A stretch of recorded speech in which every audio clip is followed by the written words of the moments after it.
Hello friends, welcome to our YouTube channel. आज हम जो टॉपिक डिस्कस करने वाले हैं हिंदी का समास। तो हिंदी में हम सारे जितने भी आपके जो चैप्टर में दिए हुए हैं, जैसे संधि हुआ, समास हुआ और विशेषण हुआ, संज्ञा हुआ, जितने भी आपके हिंदी में जितने भी चैप्टर हैं उसको हम क्लियर करेंगे। और चैप्टर वाइज जैसे आज हम समास पढ़ने वाले हैं, तो समास के सारे क्वेश्चन अब तक जितने भी एग्ज़ाम में आए हैं या एग्ज़ाम में आने के चांसेस हैं, तो हम सारे रिपीट क्वेश्चन जो है वो इसमें प्रैक्टिस भी करेंगे। इससे क्या होगा, हमारा टॉपिक भी क्लियर होगा और उससे रिलेटेड कितने क्वेश्चन हम तुरंत लगा लेते हैं तो वो भी क्लियर होगा। एक तरीके से आप मॉक टेस्ट समझ लीजिए, ठीक है। तो आज हम पढ़ने वाले हैं समास। तो समास को पढ़ने से पहले हम ये समझ लेते हैं समास होता क्या है। समास क्या होता है? समास का अर्थ होता है संक्षिप्तीकरण, ठीक है। संक्षिप्तीकरण,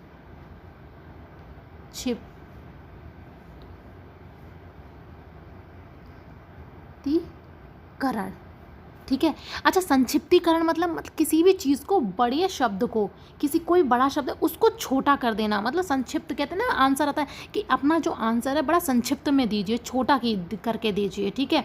जैसे फॉर एग्जांपल, एक मैं आपको एग्जांपल बताती हूँ। जैसे फॉर एग्जांपल, राजा का पुत्र, मैंने बोला राजा का पुत्र, ठीक है, राजा का पुत्र, और इसको मैंने संक्षिप्त कर दिया। इसको संक्षिप्त कीजिए यानी कि छोटा करिए, तो मैंने लिख दिया राजपुत्र, राजपुत्र, ठीक है। तो इसको संक्षिप्त कर दिया। तो इसीलिए किसी भी शब्द को छोटा करना, तो समास का अर्थ होता है संक्षिप्तीकरण, ओके। तो और अब क्वेश्चन आता है समास के प्रकार। समास कितने प्रकार के होते हैं? तो समास के प्रकार पढ़ लेते हैं हम लोग। पहला होता है हम अव्ययीभाव समास। समास 6 प्रकार के होते हैं। अव्ययीभाव समास, तत्पुरुष समास, कर्मधारय समास, द्वंद्व समास, द्विगु समास, बहुब्रीहि समास। अच्छा, इन सब के बारे में भी जान लेते हैं कि अव्ययीभाव समास क्या होता है। अब तक हमने क्या पढ़ा? समास क्या होता है? समास का अर्थ क्या हुआ? संक्षिप्तीकरण, किसी भी शब्द को छोटा कर देना। जैसे राजा का पुत्र, राजपुत्र, रसोई के लिए घर, रसोई घर। तो हम पहला पढ़ेंगे समास कितने प्रकार के होते हैं? 6 प्रकार के। पहला हम पढ़ने वाले हैं अव्ययीभाव समास। अब क्वेश्चन कैसे बनता है, ये पूछ लेता है कि समास, इस अव्ययीभाव समास क्या होता है। तो हम सबसे पहले शब्द का अर्थ समझेंगे। अव्ययीभाव समास होता क्या है? इसमें क्या है, इसका जो पहला पद होता है, इसका जो पहला पद है वो प्रधान होता है। किस समास का पहला पद प्रधान होता है? तो कौन से समास का पहला पद प्रधान होता है? हम ऑप्शन कौन सा सही कर देंगे? अव्ययीभाव समास का पहला पद प्रधान होता है, ठीक है। जैसे फॉर एग्जाम्पल, यथा शीघ्र, एक सेकेंड, यथा शीघ्र, यथा शीघ्र, ठीक है, जितना शीघ्र हो। तो इसमें पहला पद प्रधान है, तो क्या हो गया हमारा? अव्ययीभाव समास। अच्छा, ये पहला रूल तो आपको मालूम है, ये होते हैं अव्ययीभाव समास। अभी मैं आपसे ये कह दूं कि रातों रात, तो इसमें कौन सा समास है? या फिर मैंने ये भी लगा दिया, ठीक है। तो आप क्या कहेंगे? अगर ये हलंत लग रहा है तो आप क्या बोलेंगे? इसको हाइफन लगा दिया मैंने, तो बोलेंगे द्वंद्व समास। नहीं, रातों रात, कोई भी वर्ड, इसका रूल नंबर दूसरा क्या है आपका अव्ययीभाव समास का? अव्ययीभाव समास का रूल नंबर दूसरा, पहला तो आपने समझ लिया, जो पहला पद प्रधान होता है, यथा शीघ्र, प्रतिदिन, यथा संभव, जितना संभव हो, तो ये हो गया। दूसरा रूल हमारा ये है कि जो कोई भी पदों की जो आवृत्ति होती है वो बार बार पाई जाए। जैसे कानो कान, कोई भी पद बार, कानो कान, हाथों हाथ, रातों रात, ये जितने भी शब्द हैं वो हमेशा किस में आ जाते हैं? अव्ययीभाव समास में। अब तक आपने गलत किया, कोई बात नहीं, लेकिन आगे से आप याद रखना, जितने भी कोई भी वर्ड बार बार रिपीट होता है, तो जैसे रातों रात रिपीट हुआ, शब्द की आवृत्ति बार बार हुई, पदों की आवृत्ति बार बार हुई, तो उसको हम क्या बोलते हैं? अव्ययीभाव समास। और अच्छा, द्वंद्व समास भी मैं आपको बताऊंगी। द्वंद्व समास मतलब अपोजिट, जैसे रात और दिन, ठीक है, दिन रात, दिन और रात ऑपोजिट है, तो ये द्वंद्व समास है। लेकिन रातों रात जो है वो आपका अव्ययीभाव समास है। पहला क्लियर हुआ आपका अव्ययीभाव समास। सेकंड है आपका तत्पुरुष समास। तत्पुरुष समास क्या होता है? जिसका उत्तर पद, प्रथम पद और उत्तर पद, जिसका उत्तर पद प्रधान होता है, जिसका उत्तर पद प्रधान होता है उसको हम बोलते हैं तत्पुरुष समास। फॉर एग्जाम्पल, जैसे रसोई के लिए घर, रसोई घर, ठीक है। और इसमें सेकंड है कारक चिन्हों का बोध भी आता है। कारक चिन्हों का बोध, कारक चिन्ह जानते हैं, कर्ता ने कर्म को करण से संप्रदान के लिए अपादान से संबंध का की के अधिकरण में पर संबोधन है। ठीक है, तो जिसमें कारक चिन्ह का लोप होता है उसको भी हम क्या बोलते हैं, तत्पुरुष समास। जिसमें कारक चिन्ह का लोप होता है उसको भी हम बोलते हैं तत्पुरुष समास। ठीक है, पहला तत्पुरुष समास क्या हमने पढ़ा, जिसमें उत्तर पद प्रधान होता है। दूसरा जिसमें कारक चिन्ह का लोप होता है उसको भी हम क्या बोलते हैं, तत्पुरुष समास। ठीक है, अब नेक्स्ट हम क्या पढ़ते हैं, तत्पुरुष समास हमारा क्लियर हो गया। ठीक है, ये और एग्जाम्पल जान लेते हैं। जैसे देवालय, एग्जाम्पल हमने लिखा देवालय, तो क्या हो जाएगा, देव के लिए आलय, देव के लिए आलय। तो इसमें कौन सा कारक चिन्ह है, कर्ता ने कर्म को करण से संप्रदान के लिए, संप्रदान आ गया के लिए। कभी कभी ये पूछते हैं कौन सा कारक चिन्ह है, संप्रदान तत्पुरुष समास। ठीक है, और कर्ता ने दिया हो तो ये सब क्या है आपके, रसोई घर, रसोई के लिए घर, तो ये भी कौन सा है, तत्पुरुष समास। जिसमें कारक चिन्ह का लोप हो, जिसमें उत्तर पद प्रधान हो, उसको हम बोलते हैं तत्पुरुष समास। नेक्स्ट अभी हम क्वेश्चन सॉल्व करेंगे तो देखते हैं किस तरीके के क्वेश्चन आते हैं। नेक्स्ट है हमारा थर्ड है कर्मधारय समास। कर्मधारय समास जो जिसमें विशेषण आता है। ठीक है, किसी भी समास में मतलब जिसमें आपका प्रथम पद जो होता है, प्रथम पद जो भी होता है उसका वो विशेषण होता है, और दूसरा क्या होता है, विशेषण होता है, और दूसरा क्या होता है, विशेष से। अच्छा, विशेषण क्या होता है, जो किसी भी शब्द की विशेषता बताए उसको हम विशेषण कहते हैं। फॉर एग्जाम्पल हमने लिया महाकाव्य, महान है काव्य, महान है जो काव्य, तो महान बता दिया हमने, काव्य को महान बता दिया, तो ये क्या है, विशेषण है। किसी भी शब्द की जो विशेषता बताए उसको हम विशेषण बोलते हैं, और जिसकी विशेषता बताई जा रही है उसको हम विशेष से बोलते हैं। ठीक है, तो जिसमें प्रथम पद आपका विशेषण होता है उसको हम कर्मधारय समास बोलते हैं। सेकंड है हमारा द्वंद्व समास। द्वंद्व समास जिसमें हमारे दोनों पद प्रधान होते हैं। ठीक है, द्वंद्व समास जैसे दिन रात। ठीक है, और सीता राम, राजा रानी, राजा और ये हाइफन लग गया रानी। ठीक है, इसमें दोनों ही पद प्रधान है। ठीक है, और रातों रात वो आपका अव्ययी भाव समास था, लेकिन इसमें ऑपोजिट आ रहा है, राजा रानी, अच्छा बुरा, लाभ हानि, हाइफन लग रहा है और ऑपोजिट आ रहा है, तो और दोनों ही पद प्रधान होते हैं। कौन सा समास है जिसमें दोनों पद प्रधान होते हैं, उसको हम बोलते हैं द्वंद्व समास।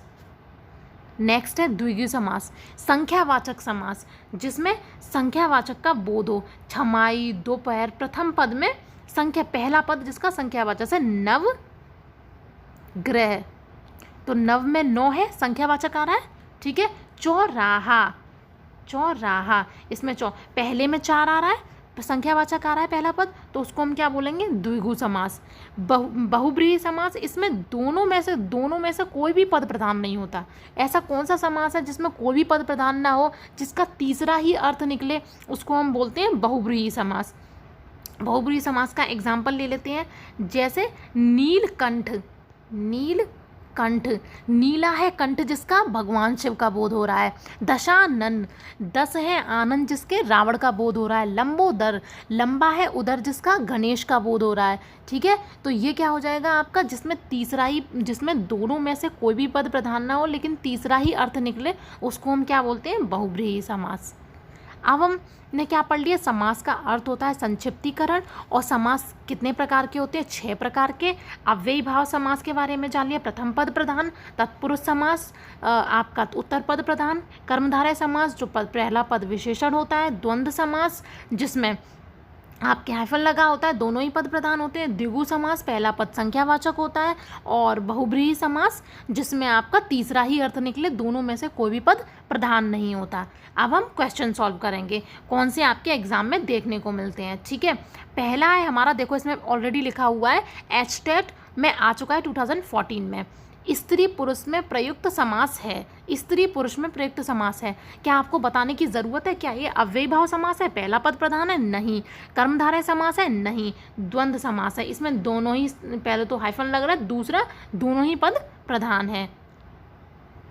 नेक्स्ट है चौराहा, कितनी जल्दी क्वेश्चन सॉल्व होगा आप देखिए। चौराहा, चौराहा में कौन सा चौराहा, अभी मैंने आपको एग्जांपल बताया। पहला पद कौन सा होता है जिसमें संख्यावाचक आता है, संख्यावाचक किस में आता है, द्विगु समास में। द्विगु में द्वि ही आ रहा है ना, तो दो है तो तुम समझ लो द्वि है, पहला पद संख्यावाचक होगा, उसी समास को हम कौन सा समास बोलते हैं, द्विगु समास बोलते हैं। तो चौराहा में कौन सा है, द्विगु समास। तो पहला ऑप्शन आपका सही है, और कुछ पढ़ने की ज़रूरत ही नहीं है फिर ऑप्शन आगे के। नेक्स्ट है, निम्नलिखित में से किस शब्द में बहुब्रीहि समास है। तो बहुब्रीहि समास किस शब्द में है आपका, बहुब्रीहि समास चौराहा में है, नहीं, काट देंगे। पंसेरी में है, नहीं, काट देंगे। शताब्दी में है, नहीं, पंजाब में। ठीक है, नेक्स्ट है हमारा कौन सा समास विग्रह, ये आर्ट में आ चुका है आपका। कौन सा समास विग्रह सही नहीं है। कुछ लोग क्या करते हैं, सीधे सीधे आंसर मिल जाता है ना, तो वो लोग रिसर्च करेंगे, जो ज़्यादातर इंटेलिजेंट होते हैं क्लास में। ये आंसर है तो इतना इजी आ कैसे गया, ऐसा है तो होगा ये आंसर हो कैसे सकता है, इतना इजीली आ कैसे सकता है। तो वो जो बहुत ज़्यादा पढ़े लिखे होते हैं ना, तो वो इसी कन्फ्यूज़न में उनका टाइम निकल जाता है और अपना वो सोचते ही रह जाते हैं ये है तो क्यों है। रिसर्च नहीं करनी है, हमने पढ़ा है, देखा, आंसर पढ़ा, ये है, मार दो टिक। नेक्स्ट है कौन सा समास विग्रह सही नहीं है। दाल रोटी सही है, दाल रोटी सही है, दाल और रोटी सही है बिल्कुल। पंचानन भी सही है, 5 हैं जिसके आनन यानी कि शिव। सुलोचन सुंदर है, लोचन जिसके बहुब्रीहि समास। पंचानन 5 हैं, आनंद जिसके शिव, बहुब्रीहि समास। तीसरा अर्थ निकल रहा है दाल रोटी द्वंद्व समास, दोनों पद प्रधान है। तो इसमें क्या पूछा, कौन सा समास विग्रह सही नहीं है। तो मुझे पुस्तकालय ही सही नहीं लग रहा, क्योंकि पुस्तक और आलय है, इसमें क्या है, पुस्तक के लिए आलय, तत्पुरुष समास है, पुस्तक के लिए आ रहा है। पुस्तक और आलय ये दोनों ही ये अलग अलग नहीं है, तो इसलिए ये आपका ऑप्शन इसमें सी सही होगा। नेक्स्ट है आपका जिसका पहला पद विशेषण और दूसरा पद विशेष्य होता है। ये लो कौन सा होता है, अव्ययभाव समास में होता है, नहीं। अव्ययभावी समास में क्या होता है, प्रथम पद विशेषण होता है। द्विगु समास में संख्यावाचक पद होता है। तत्पुरुष समास में उत्तर पद प्रधान होता है। तो आंसर कौन सा होगा आपका, ऑप्शन नंबर डी, कर्मधारय समास, जिसका पहला पद विशेषण होता है। विशेषण क्या होता है, जो किसी की विशेषता बताए। विशेष से क्या होता है, जिसकी विशेषता बताई जा रही है। नेक्स्ट है देशभक्ति, देश के लिए भक्ति, तो के लिए आ रहा है, कारक चिन्ह का लोप हो रहा है, उत्तर पद प्रधान होता है। तो ऑप्शन नंबर ए, तत्पुरुष समास सही होगा इसका। नेक्स्ट है हमारा समास का अर्थ, अभी हमने क्या पढ़ा था, संक्षिप्तीकरण। तो संक्षेप मतलब छोटा करना, संक्षेप इसका सही आंसर है, ऑप्शन नंबर ए। जिस समास में दोनों पद की प्रधानता होती है वह कहलाता है। अच्छा, दोनों ही पद की प्रधानता होती है। आप लोग देखिए, बहुब्रीहि समास में होती है क्या, नहीं। तत्पुरुष समास में उत्तर पद प्रधान होता है। द्विगु समास में संख्यावाचक। द्वंद्व समास में बिल्कुल दोनों पद प्रधान होते हैं। तो हम ऑप्शन नंबर बी लगा देंगे। नेक्स्ट है निम्नलिखित पदों में कर्मधारय समास का उदाहरण है। कर्मधारय समास क्या होता है, जो किसी की विशेषता बताता है।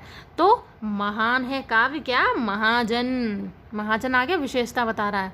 नेक्स्ट, 5 तंत्रों का समाहार विग्रह का सही समास है। तो कौन सा होगा, पंचतंत्र, 5 तंत्रों का समाहार, क्या, पंचतंत्र।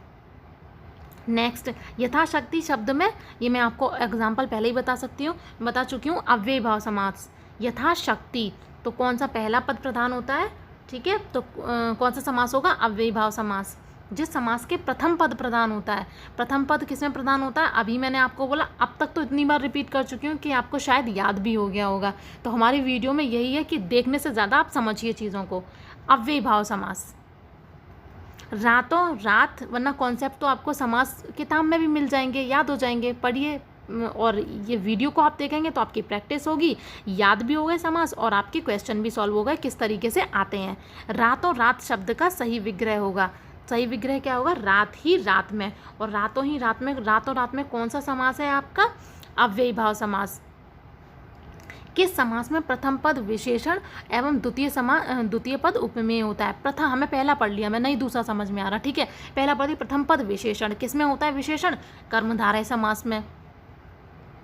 विद्यालय शब्द का सही विग्रह है, विद्या के लिए आलय, आ गया ना, विद्या के लिए आ रहा है, तो विद्या और आलय जो था उसमें अलग गलत दिया गया था ना, पुस्तक और आलय, सॉरी वो उसमें गलत था, तो यानी कि विद्यालय क्या होता है, विद्या के लिए आलय।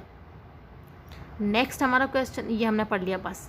लास्ट तो यहीं पर हमारे समास ख़त्म होते हैं। ऐसे ही डेली अपने कॉन्सेप्ट क्लियर करने के लिए प्लस जितने भी एग्ज़ाम में इससे रिलेटेड क्वेश्चन आए हैं वो करने के लिए आप लोग हमारे चैनल से जुड़े रहिए। Thank you so much.